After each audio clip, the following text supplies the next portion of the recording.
আমগুলো সুন্দর মতো খোসা থেকে ছাড়িয়ে নেব একটা একটা করে।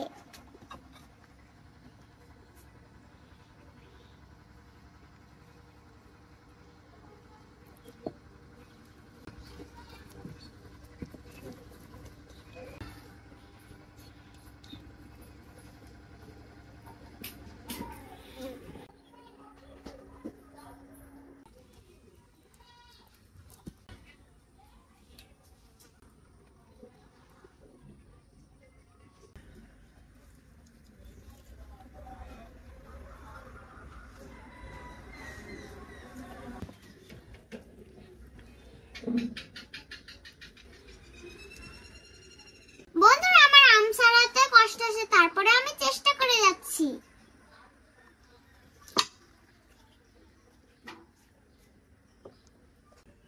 মনে হচ্ছে মাখা করার আগে সব খেয়ে ফেলি। কি সুন্দর পাকা আম, লাল টকটকে।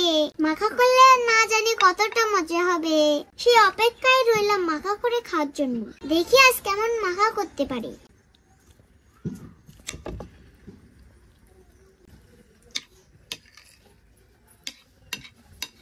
দেখুন বন্ধুরা, দেখতে কত সুন্দর হয়েছে। আসুন ঝটপট মাখিয়ে নিই।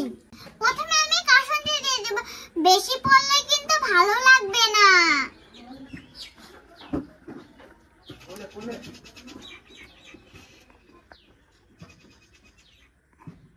আমি পরিমাণ মতো কাসুন্দি দিয়ে দিলাম। আমাকে দেখে যারা রান্না শিখবেন তারা পরিমাণ মতো দিয়ে দিবেন।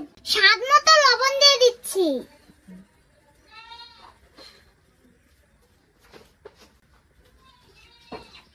লবণ দেওয়ার সময় সবাই সাবধানে দিবেন, কম বেশি হলে কিন্তু আর মজা লাগবে না।